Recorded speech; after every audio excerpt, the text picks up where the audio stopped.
What is up, everyone? We are back for the HB Hose. Once again, I am Matt, and joined as always is Geoff Alterman and the lovely Paige for Betty. How you doing, Paige? Oh, so lovely.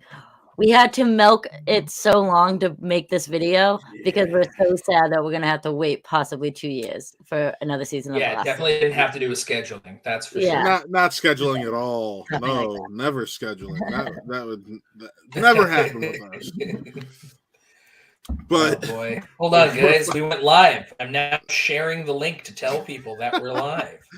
right, but we're gonna have some fun. We're gonna talk about the finale, and maybe just general streaming shows in general, because people need to learn what the fuck a filler episode is. That's my one. We each get one because YouTube, we have to be conscious of possible monetization, because YouTube is going to start marking stuff as not monetizable if you curse too much. Oh, really? So we have to be somewhat proper? Yeah, I learned this from Winston.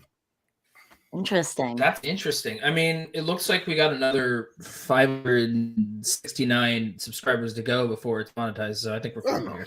Yeah, no. Yep. We might be okay. I'm just being preemptive. No, I totally understand. But if you want to get there, I know some guys who bought some bots, guys. So you can. Jesus.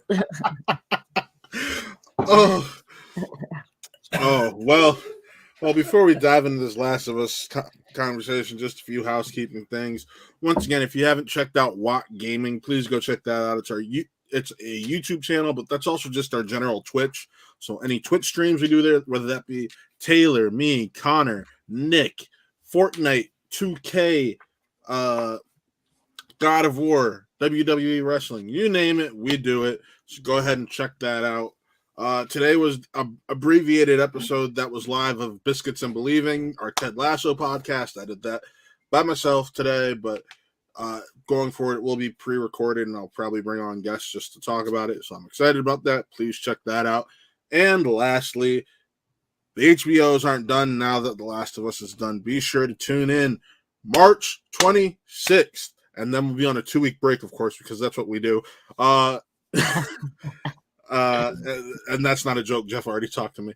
And we'll be discussing Succession. That's right. The final season of Succession. I'm caught up. Someone on this panel is not. And we're going to be talking Succession soon. And I'm really excited because Geoff saw my instant reactions. Paige, you have to watch it. You can't make a omelet without making some eggs. I have Friday off. I'm going to try to binge it as much as possible, guys. I promise. I've just been all over the place. Four on the floor. It's a game. It's a game. It's a game. All right. Yeah. All right. Watch it, damn it. Well, you know what is a game? Is this video game adaptation that, to me, in my eyes... Great segue, Paige. I got you guys. I'll get us on track some one way or another. I honestly, my review will be dropping soon for bitesizebreakdown.com, and I'll give you guys a little subtext of what I said. And this is hands down the best video game adaptation, at least I've ever seen. And the fact that they decided to, and I think they, other studios should be taking this approach in a sense, because fleshing out a video game into a series instead of a film, I feel like works so fucking well. And I swore, but I'm sorry, but yeah, it just, the approach they took with this, they knew this was such beloved material, source material, and they were able to elevate all the aspects of that while also adding so much new elements to it that just made it feel so cohesive and just flowed so nicely every episode. No, I honestly agree with you 110%. Granted, I think if I'm just Mike Deacon, I'm just here so Geoff gets fined. Yep. Okay. But no, I agree with you. I think I've been on this train for a bit where I'm starting to get on the train of books and video games are better off being adapted as television series, because you're able to do so much more and respect the source material so much more. Mm-hmm. I know that one of my favorite book series, actually, that I just have a copy of chilling right here. The Aragon Inheritance Cycle series. That movie is atrocious. It's just absolutely horrible. And they Never even announced bothered to watch. it's yeah. But as someone who grew up reading that entire series, we never got a sequel, and they just announced they're rebooting it on Disney Plus as a series. So I'm excited for that.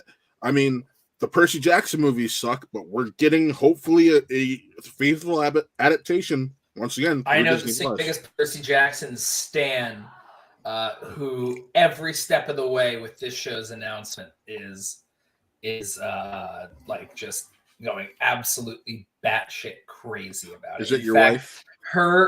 No. This is my friend Casual. In fact, like her screen name on Twitter is Canon Annabeth Black. So like she's very excited. Yeah, no, I'm excited. Yeah, this is the approach that like other studios should be like looking at and like identifying with. And like another thing one thing I did see though that a lot of people were complaining about online was that this was one of the more shorter. I think this might have been like the shortest episode in the season or one of the shortest episodes. It was the shortest. It was like about just like 43 minutes.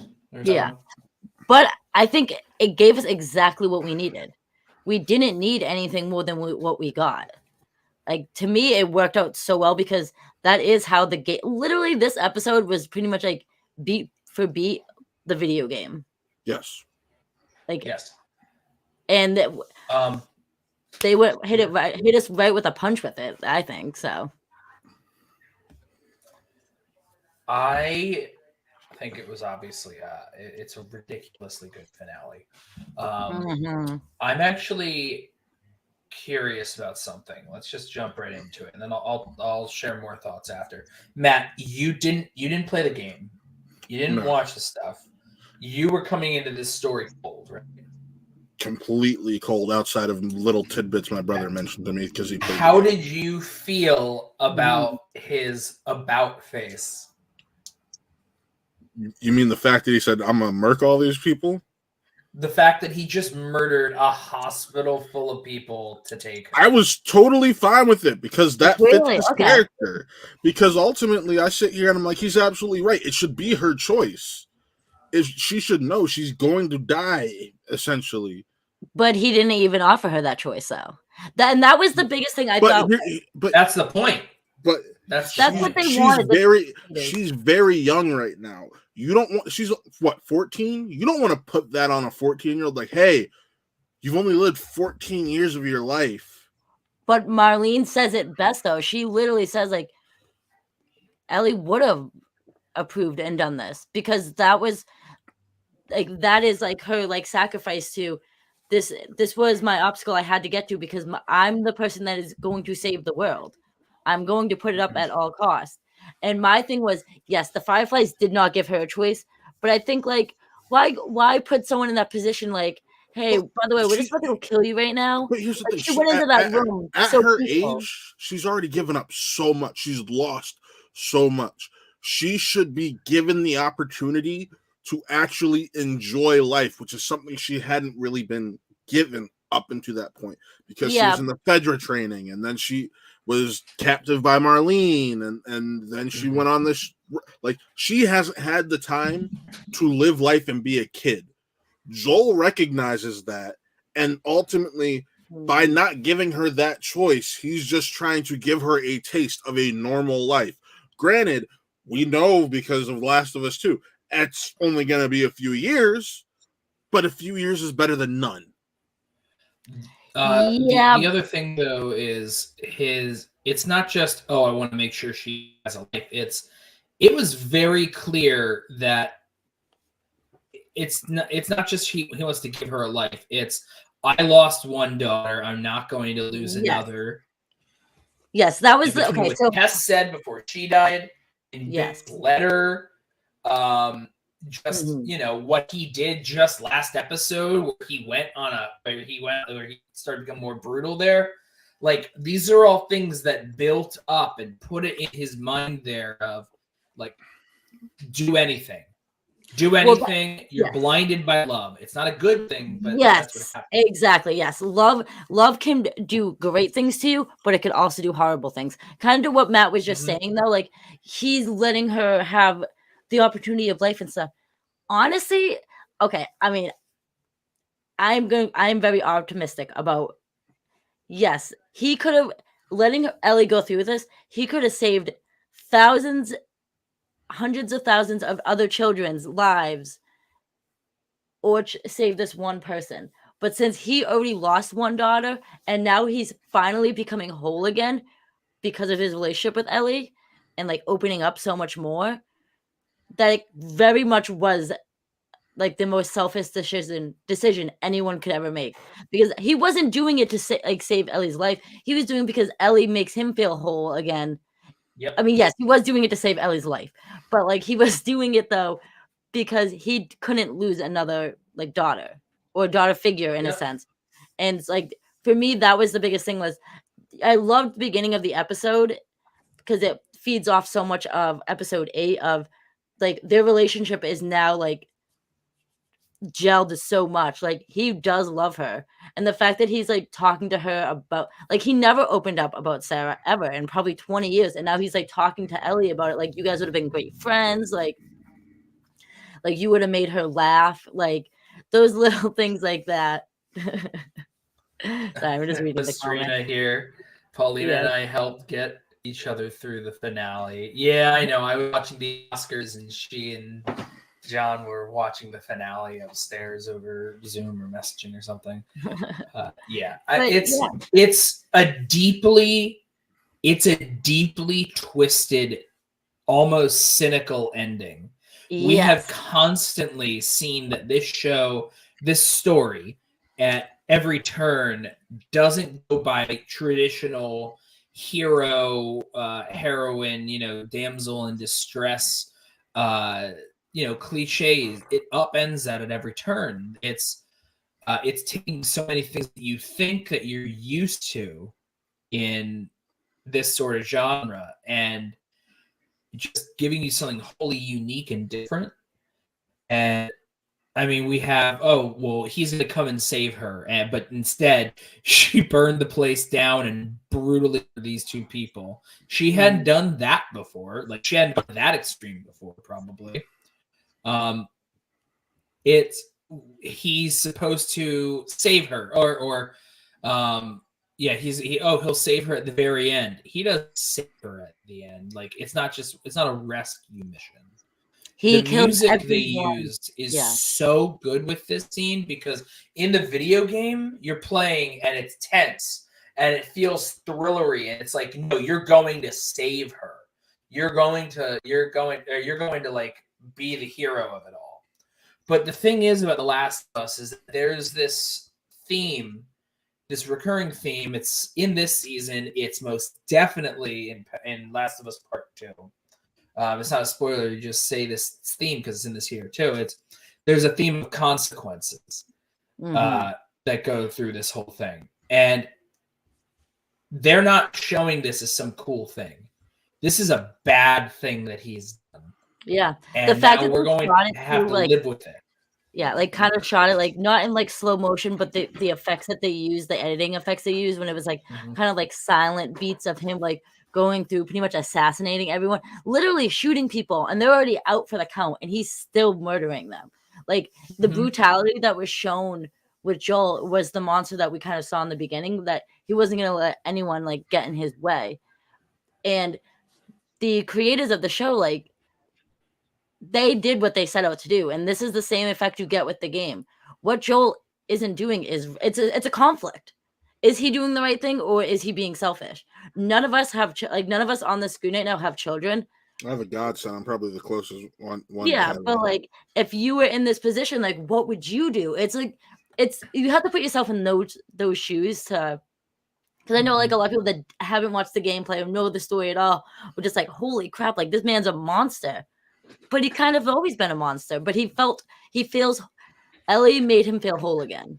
And he wasn't going to let that happen again, because he didn't want to be empty anymore. And if he just let Ellie potentially save the world, that we don't even know technically if it would, like, made a vaccine, but we'll now never know because he didn't allow that opportunity to occur. That I kind of just lost my train of thought. It's actually extra fucked up in the game.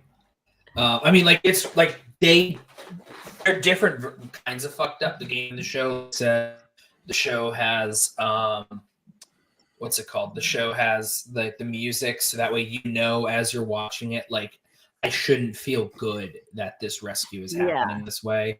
Like it's supposed to make you feel unsettled and uncomfortable.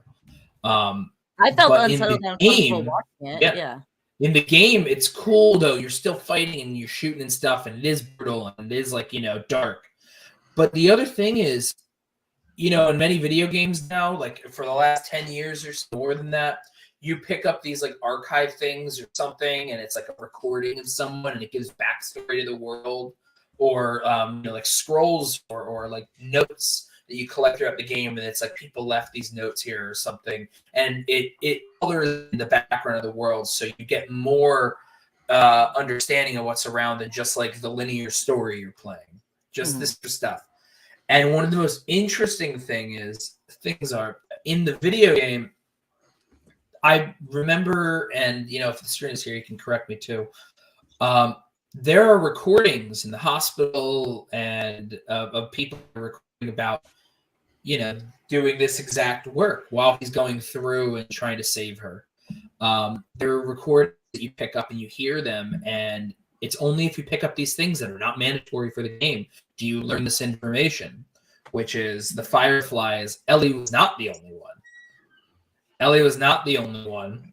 In fact, they had others, and they had done the same exact experiments that involved killing them and looking into it and whatnot that they were going to do to Ellie, and they always came up short. So they were going to do this after every time saying that they had come up short. So they're just killing these kids just to kill them, essentially. These people that are immune just because. Well, I liked in the show that it makes him feel more hero in the game. Yeah. I just want to. I liked in the show that they didn't do that though. I liked in the show. That's what I was going to say. Is they made her feel like she is the only hope for humanity, and we can. It makes it feel more selfish in the show. Exactly. And my other thing is too. Before we talk about like the end and like what he like tells to Ellie and stuff like that, but like the whole opening, with the Ashley Johnson, I believe is her name, who actually plays Ellie in the game. Like I love that they're giving these characters that like voice the characters in the game like meaty roles to play, because we're seeing her she literally created Ellie like in the video game, but also created her in the show. Created her. Yeah, and, that's a new thing. That wasn't in the game. Yeah, that origin was not in the game. That origin of fact she's immune because she was the mom was bit before the umbilical cord could be cut. Did they say in the game why she was immune? Nope. Yeah. Okay. So this is the first confirmation we got of it. Yeah. So it's not even a confirmation. It's just it's canonical for the show. That's it. And it makes so much sense. Well, I thought I heard the creator or Druckmann mention that this was the way that they were confirming that. That's. Of course, this is the way to confirm it. I just mean like what's officially canonical is what's in the game out there. That's all I know. Yeah. But we also get to see it's a cool thing. Yeah, we also get to see the relationship of Ellie's mom and Marlene. Like, who the hell knew that they were best friends and that they grew up with each other before the apocalypse, and that she's the one that like brought Ellie into like Boston, and I'm assuming was always looking over her like from a distance, like Obi-Wan did with Luke Skywalker, probably is my assumption. But like the fact that she says to Joel though that like I understand, I'm the only person that understands like what you're feeling of we're going to let her sacrifice herself for this cure. And I don't think he knew that, obviously, because until like she was saying it, like you were like matter. Even if he didn't know, but he doesn't. Exactly. Yeah. But she really is the only, like for the audience, we see that. Like even though she says it, we see it though, that she really is the only one besides Joel that understands what she's doing and the sacrifice she's willing to give for the hope of humanity in a sense. And I thought that was a really cool, powerful scene. between the two of them, because you can see obviously how upset he is, and you can see how upset she is, but she's like putting on this brave face because this is like their only hope in a sense. One thing that's very interesting about this series, part 1 and then especially part 2, when you is that Ellie is in the show has made it, canonical there. Ellie is literally born out of violence. Yes. And this another huge recurring theme that's being explored is cyclical nature of violence. Violence begets violence. If something violent happens, something else, causing what is it? Action, reaction. But I know what you're saying. Yeah, that two wrongs don't make a right. But that's what's occurring a lot here. So yes, they don't make a right, is what I'm saying. Yeah. The only criticism I have for this episode is I wanted another, maybe even just 2 minutes or something. I don't know. Build up to his sudden shift. Because we get it. I just wanted a little more. And the only reason for that may actually be because someone played the game a few times, and when they remove those 10 hours of gameplay that's just you're sneaking around and you're shooting infected and stuff that's not integral to the actual story, you still have that time where the characters occasionally, Ellie and Joel, they're talking to each other, and because of that, you spend more time with them, they spend more time with each other in the game as a result. So the feeling of him turning on a dime like that, it works slightly better in the game because you have more buildup of their time. So if there was just a little more of that, it works better because it feels like, to those who aren't, who haven't played the game or the story through there, it could feel just a tad rushed. But that's it. That's my only complaint that I have. Yeah, no, I totally understand. I can totally see that but the scene that got me in this fucking episode was it the giraffes. Oh no, and those are real giraffes, everyone. If you're wondering, I cannot believe it. People going like, "Yes, Hollywood is so terrible. This CGI sucks." That's ridiculous. None of these CGI comments online matter anymore. That's not CGI. Those are real giraffes. Yeah. No, the scene that teared me up, and I literally tore you up. You mean? What'd you say? You said teared. Do you mean tore you up or tear you up? Both. Was when tore you up like you just left a fucking Chipotle. You mean you're done? Yeah. No, let me say what I'm trying to say, guys. Was when they're like walking through the like pop-up like hospital, like when they're just pretty much when they're walking and he explains to her like the scar in his head. And how he says like he tried to kill himself because of like he lost everything and he didn't think he would ever get that back. And then Ellie pretty much says like you're and he says like, do you know why I'm telling you this? And she's just like, yeah, like time heals all wounds. And he was like, no, not always. Like with something like that. But he's referring to her like she's the one that saved him. So he felt like he needed to save her at all costs. And oh my God, when that scene happened, I was like, oh, hug. Why aren't they hugging? Like, I was like, this is so beautiful right now. Something that I love about that little detail that they added to Joel, because that wasn't in the game, that story. But he also didn't have that, so he didn't have that scar. In the game, he also wasn't partially deaf out of his one ear. Like they had referenced that it was a little more difficult to hear. Now we know how he became deaf. Yeah, why he's kind of deaf. Yeah, he did it to himself there. It's this thing where it just, I don't know, it makes it feel more interesting, more lived in, more complicated. They're just fleshed out in such a way that works so well, both of them. That scene is so good, the two of them. And then one thing I love with the finale at the very end, there's that whole the end conversation. He's trying to be so casual. Like you can feel him because he's never been open up to her like that until the beginning of this last episode. Yeah. And then it's amazing though. It's great because that means that he's finally opening up. Because remember how he would only be grunting to her at the beginning because he didn't want to connect. She was cargo to him. Like she was cargo to him in the beginning. Now she's his baby girl. So like, oh, I love that transition. That relationship. How it and it's, but so we see him open up, and then afterwards he's trying to do the same, like opening up, talking a lot. And it feels like it rings false because he's trying to just act like everything's normal. And she can tell it isn't because of the way he's talking. And so one very interesting thing is that while it was never real, I don't remember if it was really addressed in part 2, not a spoiler or anything, but like you can tell from this. In the video game, you knew it here. When she asks him and he says, "I swear," and there's that she doesn't believe him. She doesn't believe him. But she doesn't want to lose him either. Yeah. No, she doesn't want to look back. I think deep down she knows it's not true.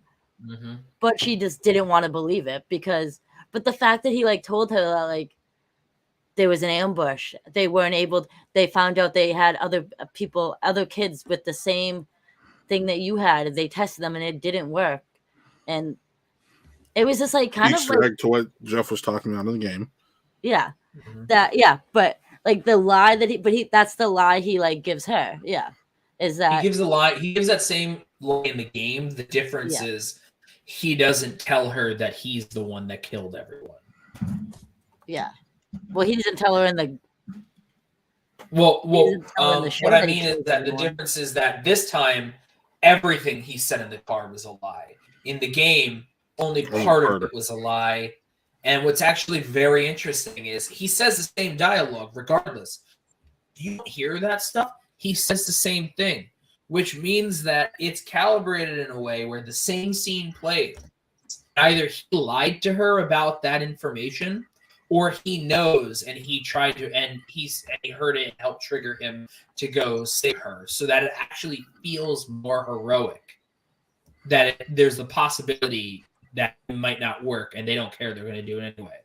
So it makes him a little less selfish if he has that information. Yeah, that makes it so interesting to me. Yeah, well, I like that they didn't do that in the show because it definitely will divide, and I think that's what it wants. Yes. What the creators want to do, they wanted you to feel divided. Like, is what he's doing okay? Like, would I do the same thing? Is it right? Is it wrong? And that's why I liked it in the game that they didn't drop those little hints like they did in the game, because it makes you feel so much more conflicted because you're rooting for this guy literally doing a mass murdering. Like going through, literally, I'm not saying a mass murderer is badass, but he was like a bat out of hell, like going through, literally murking people left and right. And I'm like, this dude's walking away literally without a scratch. And then he shoots the doctor. And the little big setup. And the little hint they just did was just panning to the doctor laying on the ground. That sets up so much for next season that for those of you that don't know what's going to be coming, get ready. Very cool. To them, it's still a great shot. Even if it's nothing, it still means someone completely innocent, potentially. He just shot in the head without a second thought, and it just lingered on. This is the carnage that he's leaving behind. Yeah.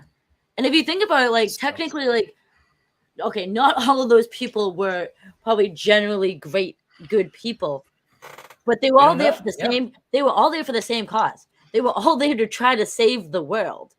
Like that's literally why they were all there.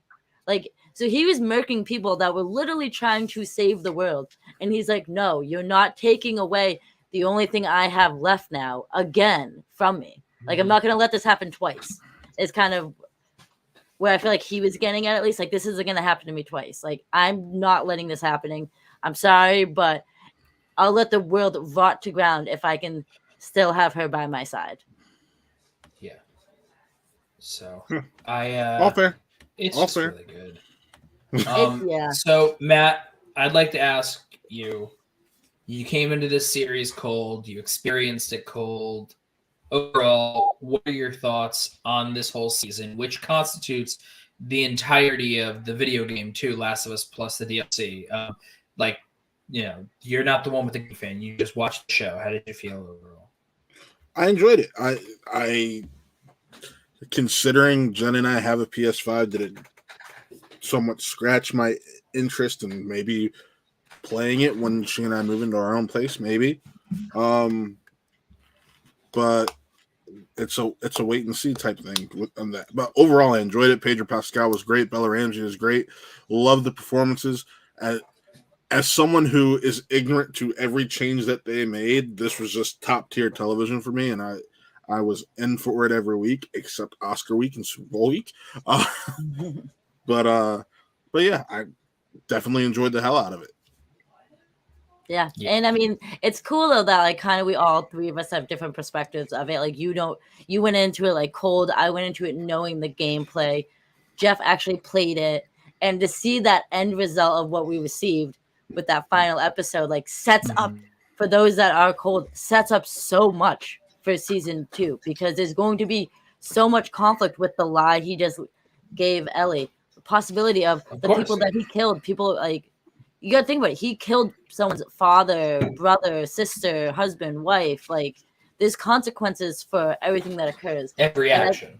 Yes, there's always reactions. And like, kind of like how Geoff was saying earlier, that a lot of the themes in the episode, like whether it be like the violence, or I forget what the other thing was that you said was another theme. There's cyclical violence. There's consequences. Yes, and then the other one for me is it's love. How love can make you, and love I think is like at its core what this show is, because it's love can make you do amazing things, but also make you do horrible things, and it's kind of how you embody it, and kind of relates to the other two themes that we're kind of discussing in this episode. And I mean, I don't know, like to me, this is like got to be the best show that's come out in the last like 10 years, I want to say. I know it's so early to tell because we just watched it and it's so fresh in our mind. I would still stick to Mando for that personally. That's just me. I think you should watch Succession and then come back to us with that comment. Yeah, Succession is definitely. Having just finished Succession, it is definitely up there. I will say that right now. Yeah, but I mean, for like my cup of tea, like I like sci-fi, fantasy, you're gonna love Succession type of things like this, and that's why. But no, I get it. I totally get it. This show is. I love it. Yeah. So you watched it. You watched recordings of the gameplay. Matt didn't know a damn thing. Par for the course for him. And then I, of course, I played the game a couple times. When Last of Us Part 2 came out, which by the way is a massive game, at least double the size of like the story and just like the ambition. It's messy, it's maddening, it's frustrating, it's dark, it's fucking dark, that game. I love it. I played it and beat it in 4 days. Thank you, COVID. June 2020.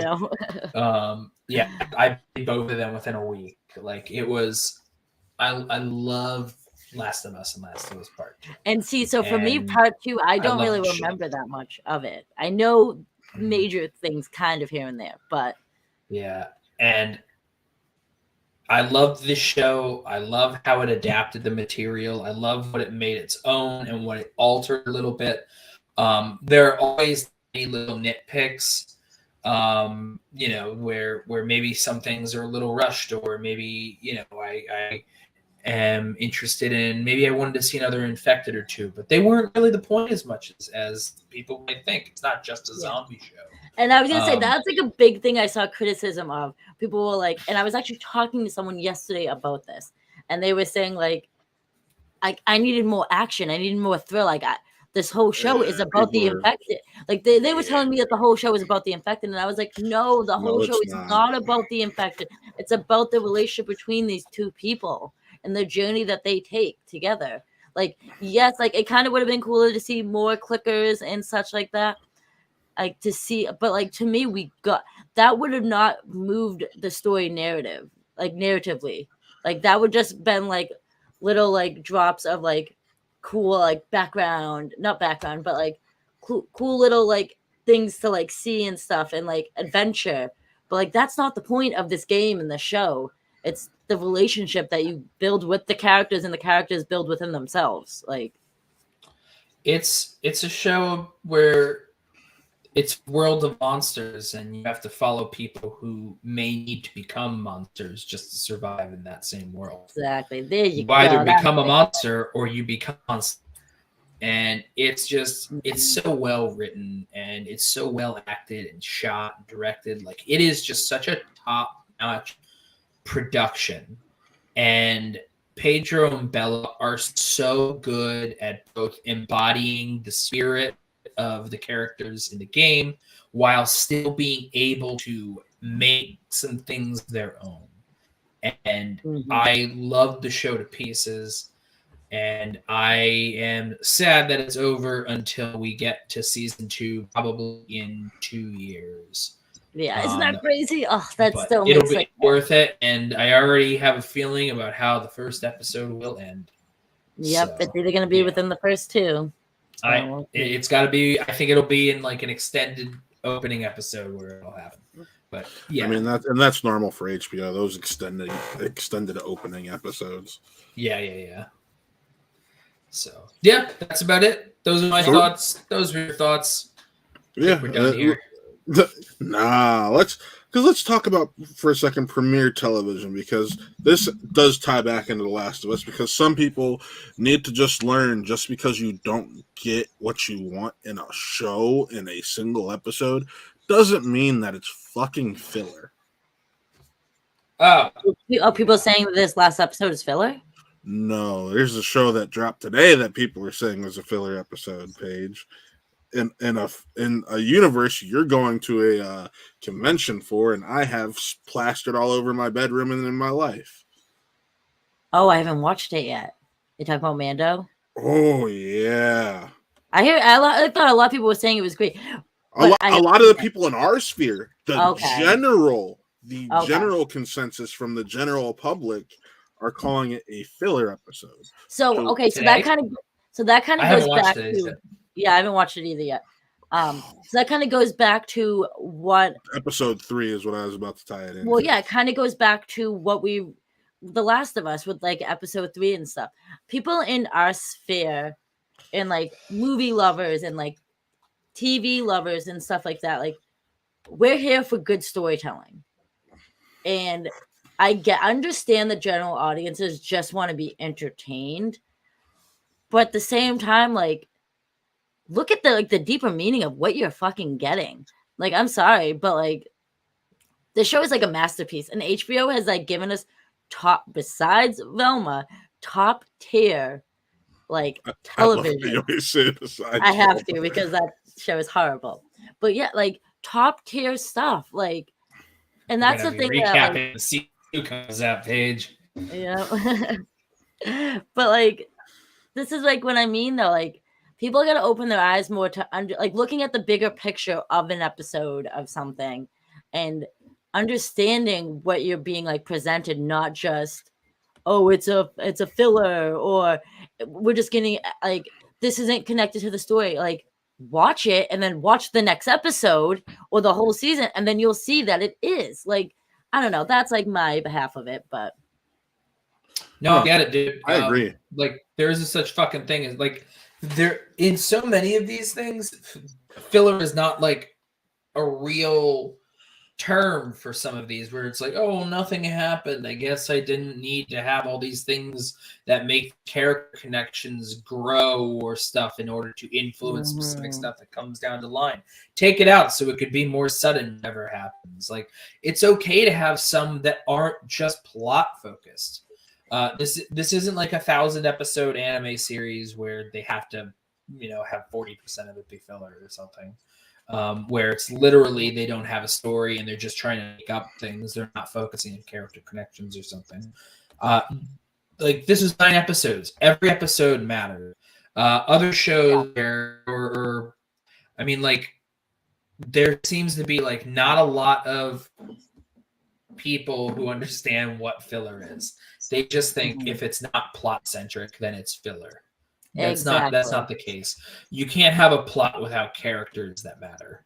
Bingo. And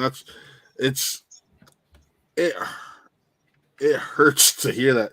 It shouldn't say it's annoying as hell to hear that stuff, because it's just like, yo, some of us are loving this for what it is and this beautiful story that we're getting along the way, and you need to just like chill the fuck out. Sorry, just chill out. It's ridiculous. People just need to let people enjoy stuff and embrace how good a show actually is. You know what I mean? Like, yeah, exactly. Embrace the art form, because that's ultimately what it is. Exactly. And for those that might think something is filler, it's not. It's adding so much more to character and hints of what's to come, in a sense. Like, look at the bigger picture and you'll see that. Like, it's crazy. Like to me, the way you phrase it is also really funny, because you're saying broke the binge model. Like, the binge model was broken by Disney. How was it broken? Disney just went back to weekly television. Right. They didn't even break anything. They just said, "Hey, we're gonna do weekly again," and everyone was like, "That's crazy innovative." Like, that's exactly it. People binge and they don't realize that they're watching 6 hours of it a night or something, so they get through something like in a day. This is why Netflix is, is failing and looking at going bullshit. And Netflix is looking at going to the weekly model because they realize they've said repeatedly they won't do it. They won't open their movies. They're a bad distribution studio. No, you can see it's happening. They have said they will. They have said they won't do it for the already established shows, but down the line for newer shows they may have to. Yeah. No, you're seeing the breadcrumbs already like up here, because they're breaking their bigger shows into 2 parts to see how well like the Steam like holds with like having like that month break after they releasing it. They're slowly but surely doing it. And you got to think about it also too with their Oscar nominated films, like they will release those films out like a week prior for like a week, only for a week. I mean, I think they should do it more? Yes, but Moose like in the comments said, if she didn't think it goes week to week, I will riot. I don't think it will happen with Stranger Things. They said it won't happen with Stranger Things. They already said they'll do 2 parts again. They will 100% do 2 I parts need to again. see all of it at once, so that way I can make it. So that way I can spoil it for everyone. I'll go to the end, check it out, and then I'll tweet it out before the first episode is done being played. Yeah, and that's the reason I am so pro week to week, because I'm tired of feeling like if you don't binge it, you're SOL. And well, I kind of like Amazon does. I mean, at least they're doing it right now with Daisy Jones and the Six. They're giving us 3 episodes a week. Well, that's what Amazon's done that with The Boys. Amazon's done that with Invincible. They give you 3 episodes that first week, and then or a few episodes, and then they go to week. Yeah. Ted Lasso season 2 did that, where it gave you 2 or 3 episodes up front, and then it went week to week after that. Yeah, and maybe that's the model distributioners need to think about going to kind of appease the people who are still hating on week to week. I personally love it, but it's just to me, it depends on the model of the show. It really does depend on the model of the show. Because I do think Netflix is like as of right now not doing it, because they see and they understand that like we're so different from everyone else, because we still do the binge model. No one else is doing that right now, so we have that to our advantage in a sense. But like when I get screeners of TV shows, I'm getting majority of it at once, and I'm binging all at once, and I'm like, wow, now I have to wait like 3 weeks.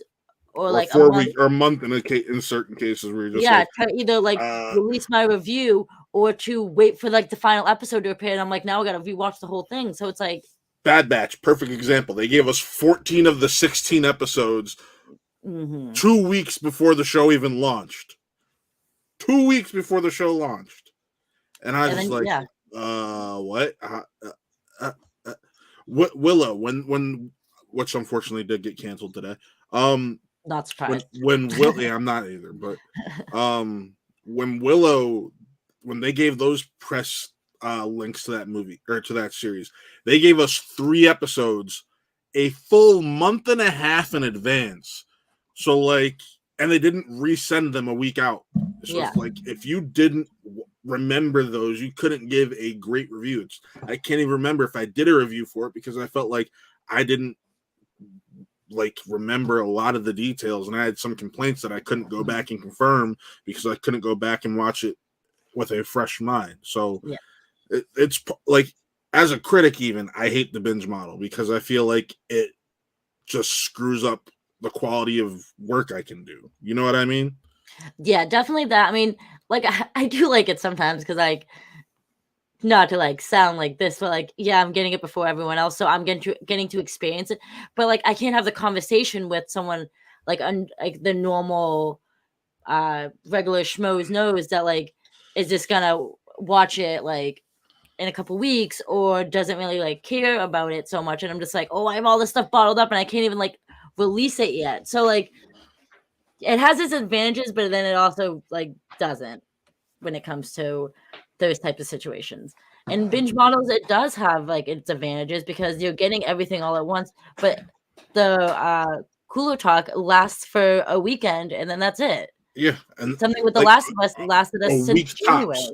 Yeah. Exactly. You get a week tops with Hulu experiments in both, just like Amazon. They both do stuff where some stuff they do weekly. Disney some has stuff started all at once. experimenting in both. There are certain shows that have been getting full drops, and certain ones. Oh, yeah, like the Groot animated thing or something. They dropped. Yeah, all that those got a full drop. So yeah, but like yes, but they Amazon just did something else where they just did a full drop. Oh, Star Wars Visions was dropped all at once. Yep, Star Wars Visions was dropped all at once. Yeah, Amazon does it best though, I think. As of right now, how they release, like giving us like 2 Disney episodes does it. Disney does it like that sometimes. It's just not all the time. It's not with all their content, but they do give you that opportunity sometimes. Mm-hmm.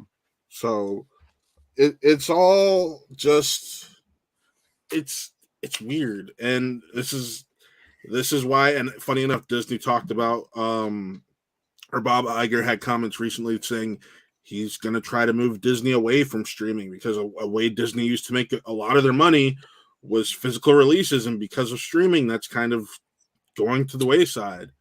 I was just at Target earlier to get some stuff, and in the Blu-ray section, like where the movies are, they have their physical media. It's not dead. They have like, in Target, there's like a big kiosk, 4 sides. Only 2 of the sides, a thin one and then a wide side, had Blu-rays on it. Yeah, there sad. Were no other movies there. And then I don't know if you guys have been to Best Buy, which used to have like some of the biggest Blu-ray. They used to have huge ones. Huge selections. Now you have one long one with that's like one line, and you get one on each side, and that's it. And it's just like it's really and even Amazon. Jeff and I were talking about this the other night. Even Amazon is starting to get weird with their physical. I went and I just picked up the Fabelmans because it's not even on Amazon anymore. Yeah, that's what I was looking at. That was the movie I was talking about. It's on Bets, yeah. No, it was just a couple days ago, Paige. That was Monday. Was it? Well, yeah, I couldn't. Yeah, you're right. It was that. Like, I went to go to Amazon because I saw it. I was like, let me see where I can find it cheaper. And it was $20 on 4K right now at Best Buy. By the way, if you just want to, order that. It's all discounted. Pick that up. Yep, I picked up that, and I picked up the Limey, the Steven Soderbergh film. But and another thing that's going on because of physical release is movies that bombed in the box office are only getting strictly Blu-ray releases, and they're becoming extremely hard to find. Yeah, she said at Best Buy they did not have Bros at the Best Buy. Yeah, Bros I had because I think I had to go to 3 different Targets for this, and even then, the movie's only been out on Blu-ray for like a month and a half or so. Mm-hmm. Yeah. And I got it for $15, and that was the non-sale price. We still don't have a Blu-ray for The Empty Man or Barbarian. Yeah, the Barbarian's a big one. We don't have a release for that.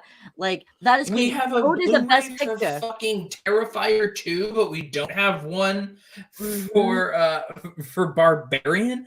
Barbarian made bank compared to its budget and expectations, and it was beloved by most people that all watched it. because of the ties with Disney, because it's wasn't it like a Fox It's a film? Searchlight film.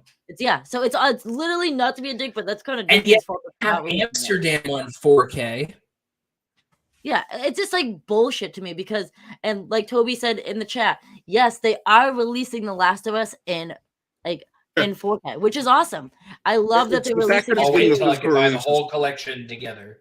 I want that steelbook. Like, I don't collect TV shows. I am breaking down. I did get that John Wick pack because I looked at it in person. It looks great. I can't do it. I know. I know you them can't do it individually, and I can't just get a box set knowing there's at least one more. I mean, hell, there may even be a who knows if there's a bigger box set that may have Ballerina after that comes out later. Yeah, true. But yeah, no, it's sad. Like literally, you can anyone like that knows me knows when I go into a Walmart or a Target, or I don't really go to Best Buy because it's not really near me. But when I do, that's the first thing I do is I run right to the entertainment section and I go right to the the Blu-rays and stuff and see what I can find. And it's so sad that everything is going physical media is getting harder to find. And I used to go to a Newberry Comics and they would have used and new movies, and the one I went to at the mall now doesn't even do it. They had the hugest collection and now they don't, and just that stuff breaks my heart. So I'm happy that The Last of Us is getting a 4K release. So, and it's just physical release in general, which is just great. Yes. But so if Searchlight's listening, get us Barbarian, please. And also Apple. Why is Coda not on physical release? That is a best Apple releases are never going to be on physical, Page. That's just the sad thing about that, because they have so much money. Are you kidding? I'm not going to be able to get a Blu-ray of Ghosted starring Chris Evans and Anna dude, I would just look at that poster. You won't be able to get one of Spirited. I was joking about it because Ghost just looks like such a weird age. I'm very middle of the road on Spirited. That's why I said that. I like Spirited. But yeah, I'm very middle of the road. I think it's too long, but I like it a lot. Yeah, it'll probably depend on the day. Yeah. Anyways, I think we're done here. Yep. Two more things to plug for me. But Paige, go ahead and tell everyone where they can find you. You guys can check me out on Twitter and Instagram at Front Page News 9. You can check out my reviews and my articles over at bitesizebreakdown.com. And for those going to Star Wars Celebration, I will be in London. So hit me up, people. For one day. Only one day. I'm only going to celebrate. I'm not going to London for one day, I'm only going for Friday. Because you just said for everyone going for Celebration, you got to let them know you're only going to be there one day. I'm only going for the Friday, but I'll be there I'll be there for 6 days. So besides when I go to Paris for 2 days. But yes, I'm very looking forward to that. The person they were talking about earlier that needs to watch Succession is me, and I will get to it. So you have it was you such have a 11 days. 11 days for 29 episodes. I can do it. But also, no, it's such a blast doing this show with you guys. We are the HBO hosts, and I'm pretty sure Matt was telling us that there may be some HBO's merch possibly coming our way. So there you go. Plug that shit, dude. What? Get your HBO show and shirt. I know I'm getting it. Everyone buy this merch for I have no idea what it looks like, but you should buy it. It's literally just the logo on black clothes. That's it. That's all it is. We want Jeff's face on it, actually, but oh god, no, I'm good. I don't need my face on anything. Love you too, Toby. I miss your face. Geoff, go ahead and plug your shit. You could find me at GeoFF116. That is my Twitter. Seems to be all the Ben Shapiro, Dick Riders found me today. Yep, he's going viral, guys. You guys didn't know. I don't know what's going on. I've made many of those tweets before, and somehow this is the one that that hit. It's odd. I don't know. Someone asked me if I hate the Jews, and I looked at it and I'm like, I am Jewish.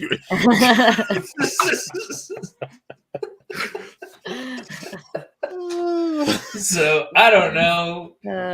Whatever. You'll find me where you find on me. the shirt. It's not worth the buy. Mark, that's a trick comment. It's not worth buying.